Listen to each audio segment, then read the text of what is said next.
Assalamualaikum warahmatullahi wabarakatuh. Izin memperkenalkan diri, nama Taruni Dewasa Oksana Audia, Prodi MTP 3B dengan nomor induk Taruna 20204236.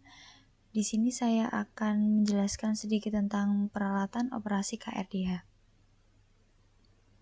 Nah, yang pertama-tama, apa sih pengoperasian KRDH? Yang dimaksud dengan pengoperasian KRDH adalah suatu kegiatan yang berawal dari persiapan administratif baik administrasi umum maupun administrasi teknik. Pemeriksaan KRDH baik dalam kondisi masih mati sampai pemeriksaan ketika KRDH sudah hidup. Melakukan start dan mematikan engine KRDH, mengemudikan KRDH sampai dengan menyelesaikan tugas. Itu semua harus dilaksanakan sesuai dengan standar prosedur pengoperasian yang telah ditetapkan secara baik dan benar. Nah, apa aja peralatan untuk pengoperasian kereta rel diesel hidrolik? Nah, peralatan untuk mengoperasikan kereta rel diesel hidrolik adalah berada pada kabin masinis dengan tujuan agar semua peralatan ini bisa dikerjakan dan dilihat oleh masinis. Nah, peralatan-peralatan itu dapat dikelompokkan antara lain sebagai berikut ya. Ini ada meteran-meteran, ada peralatan pengereman, ya, lampu indikator, master control, tombol dan switch. Nah, seperti lihat pada gambar ini, di situ ini terlihat dari beberapa jenis peralatan pengoperasian KDH yang kesemuanya harus dipahami dan masinis harus bisa mengoperasikan peralatan tersebut. Jadi meteran-meteran peralatan pengereman, lampu indikator, master control, dan tombol switch ini ada di peralatan meja pelayanan masinis. Nah, yang pertama itu ada pengendali utama atau master control. Nah, master control pada kereta rel diesel hidrolik atau KRDH, master control adalah beberapa peralatan yang digabung menjadi satu peralatan yang terletak pada meja pelayanan masinis. Peralatan tersebut adalah satu peralatan yang berfungsi sebagai bisa pengatur tenaga, pengatur pengereman, dan peralatan deadman. Nah, cara mengoperasikannya gimana sih? Yang pertama itu sebagai gagang tenaga. Gagang ini harus digerakkan ke arah depan. Gagang tenaga mempunyai 4 tingkatan nih. 4 tingkatan itu yaitu dari tingkat 1 sampai dengan tingkat 4. Makin besar tingkatan atau makin jauh gagang tenaga digerakkan ke depan, tingkat tenaga semakin besar juga. Gagang ini digerakkan secara manual oleh masinis. Dan yang kedua sebagai gagang pengereman hidrodinamik.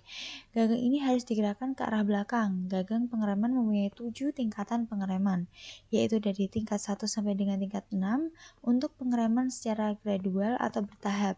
Dan yang tingkat 7 itu adalah pengereman darurat atau emergensi. Makin besar tingkatan atau makin jauh gagang tenaga digerakkan ke belakang, tingkat pengereman semakin besar juga. Yang ketiga sebagai gagang deadman. Nah, gagang ini harus ditekan ke bawah setiap 50 detik dan dilepas kembali sesuai dengan tempo yang telah diatur. Gagang deadman ini harus dikerjakan secara periodik dan digerakkan secara manual oleh masinis. Nah, yang keempat ada pembalik arah atau reversing handle. Peralatan ini mempunyai fungsi sebagai pengatur arah gerakan dari kereta, yaitu ke arah maju, arah mundur, atau netral. Peralatan ini mempunyai 3 posisi, yaitu maju atau F, netral atau O, mundur atau R. Nah, yang kelima ada kunci kontak atau key switch. Kunci kontak adalah berfungsi sebagai switch untuk menghubungkan arus listrik dari baterai ke sistem kendali. Jadi sebelum pengoperasian KRDH, maka terlebih dahulu peralatan ini harus dikerjakan. Kunci kontak mempunyai 2 posisi yaitu on dan off. Posisi on digunakan pada saat mengaktifkan kabin guna mengoperasikan KRDH. Jadi selama KRDH operasi peralatan ini harus selalu pada posisi on. Nah, sedangkan posisi off dipakai pada saat kabin tidak aktif atau kabin KRDH tidak dioperasikan. Nah, yang keenam ini ada peralatan pengaman. Nah, peralatan pengaman atau pengereman atau deadman device adalah suatu peralatan yang berfungsi sebagai peralatan pengaman pengereman, dan peralatan ini harus selalu dikerjakan oleh masinis. Nah, ini ada gambarnya ya. Namanya itu peralatan pengaman ditekan ke bawah. Nah, yang kedua ini ada peralatan pengereman udara tekan. Peralatan pengereman meliputi beberapa peralatan di mana masing-masing peralatan mempunyai fungsi dan kegunaannya.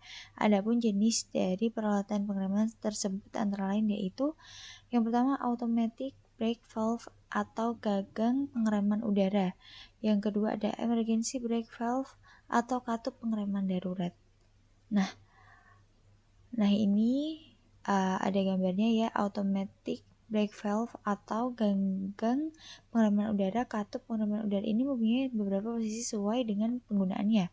Nah, dan ini rem lepas dan ini rem aplikasi.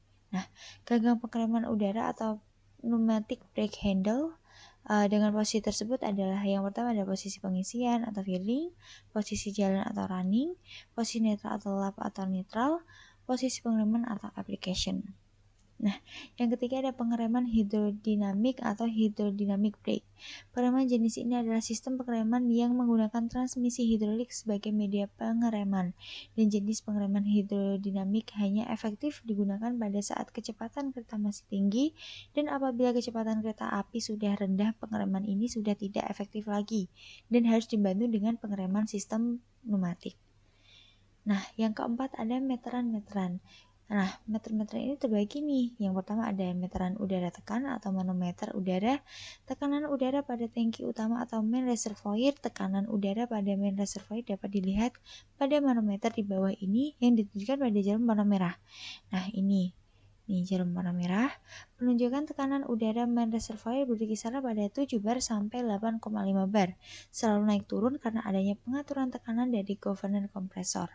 Nah, yang pertama ini dibagi nih, ada tekanan udara pada tangki utama, dan di sini juga ada tekanan udara pada pipa udara pengereman atau brake pipa. Nah, tekanan udara pada brake pipa ditunjukkan pada jarum warna putih. Nih, jarum warna putih. Penunjukan tekanan udara brake pipa 5 bar pada saat brake valve pada posisi rilis, dan tekanan pada brake pipa akan turun kurang dari 5 bar ketika pengereman dikerjakan. Nah, yang C, tekanan udara pada silinder rem atau brake cylinder. Tekanan udara pada silinder rem ditunjukkan pada jarum warna hitam. Nah, ini jarum warna hitam. Penunjukan tekanan udara silinder rem sebesar 0 bar pada saat brake valve pada posisi rilis, dan maksimum sebesar 3,2 bar ketika pengereman dikerjakan. Nah, yang kedua ada meteran tegangan listrik atau voltmeter. Peralatan ini berfungsi untuk memantau tegangan listrik yang dihasilkan oleh alternator. Penunjukan voltmeter ini mempunyai range sampai dengan 400 volt. Nah, yang ketiga ada meteran arus listrik atau ampermeter. Peralatan ini berfungsi untuk memantau arus listrik yang dihasilkan oleh alternator. Penunjuk ampermeter ini mempunyai range sampai dengan 100 volt. Ini 100 ampere ya. Nah, ini yang keempat, meteran bahan bakar. Peralatan ini berfungsi untuk memantau persediaan bahan bakar pada tangki bahan bakar. Penunjukan pada meteran ini hanya memberi informasi bahwa persediaan bahan bakar dalam tangki kosong atau E, isi setengah, ini yang di tengah, dan diisi penuh atau full, F. Nah, yang kelima ada penunjuk kecepatan atau speedometer.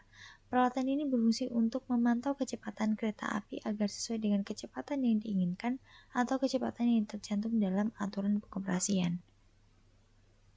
Nah, yang kelima ada lampu indikator. Nih, ini ada gambar lampu-lampu indikator. Lampu ini memberi peringatan kepada masinis bahwa peralatan tersebut di bawah ini bekerja.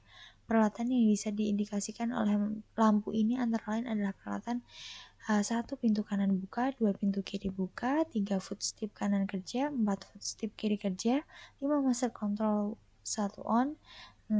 Master control 2 on, 7. Master control 1 gangguan, 8. Master control 2 gangguan, 9. Battery 1, 10 ya, ini rem parkir kerja, 11 statement kerja, 12 engine kerja, 13 engine mati. Nah, yang keenam ada saklar dan tombol. Saklar dan tombol ini berfungsi untuk mengerjakan beberapa peralatan kendali seperti di bawah ini. Yang pertama ada saklar lampu.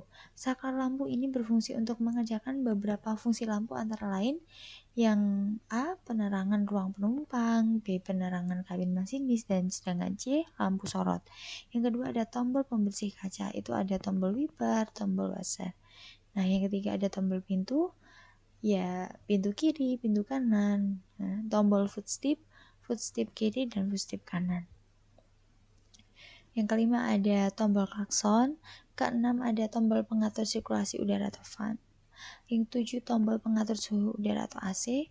Yang kedelapan tombol engine start. 9 tombol engine stop. 10 tombol reset. 11 tombol battery. 12 tombol lampu semboyan. Nah, ini ada contoh gambar tombol-tombol dan saklar switch. Nah, ini. Terima kasih. Sekian dari paparan saya tentang penjelasan peralatan operasi KR ya. Mohon maaf apabila ada kesalahan kata. Terima kasih atas perhatiannya. Wassalamualaikum warahmatullahi wabarakatuh.